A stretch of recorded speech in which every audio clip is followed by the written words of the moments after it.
The postcode lottery on cancer treatment must end. Your ability to access cancer treatment being dependent on where you live is wrong. 40% of people with cancer in the UK have struggled to access treatment or care because of where they live. That is ineffective, unfair and discriminatory. These are not the values that a Labour government should uphold. For the cost of a few £100s, we could eliminate this postcode lottery affecting brain cancer patients. We need to ensure that all types of treatment, including experimental ones, involving freezers and vaccines, can succeed from all areas, not only some. This is an exceptionally small investment for such a potentially life-saving impact. But it's not only treatment, Mr Weston, which is affected by current protocol, but research too. Owain's tissue was no longer suitable for research because of the way it was stored in paraffin.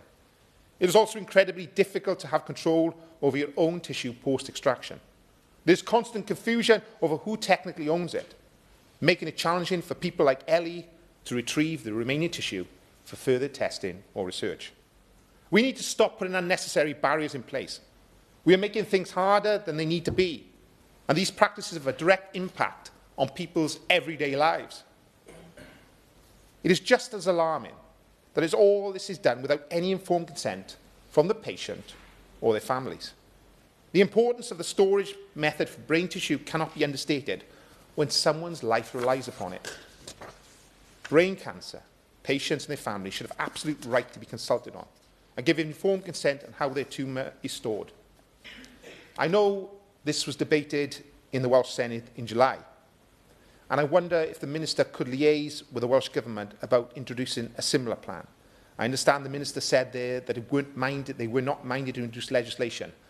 I was wondering in bilateral meetings whether she could bring this topic up with him at some point. Also, I was hoping that I could have a commitment from the Minister today to meet with me and my constituent, Ellie, so she can explain in detail what her husband Owain's experience and discuss how we can prevent this from happening to current and future patients. In matters of great importance like this, Mr Weston, patients must be aware of what's happening to their tissue during treatment and afterwards. Families should be able to access their tissue if needed for future testing and research. I urge the Minister to think of real people like Owain, Ellie and the young daughter whose lives could be so different now. If the patients were consulted on, if the tissue was stored differently, if there were more medical freezers, I would specifically like to know the government's plans regarding brain tissue freezing and the impact that we have on diagnostics, treatment and research, and if the government plans to invest in freezer capacity, and does the government intend to make flash freezing the norm? I would like to say this at the end, that whilst brain tumours will continue to happen to people like Owain, or anyone in this room, diagnostics, treatment and research can get better. The government can lead the way and begin to change the attitudes and practices surrounding brain tissue freezing. In fact, we must do so. I wish not to hear of another story like Owain's and Ellie's, which has been absolutely tragic. I want Ellie's campaign to succeed, and I know it can and must. Owain was someone whose outcomes could have been different if the established guidance protocol was different. And that is the most devastating thing. And perhaps if these things had happened, Mr Weston, Owain could be sitting with Ellie in the public gallery today. Thank you so much. Let me say how sorry I was to hear about the loss of Owain at just 34 years old.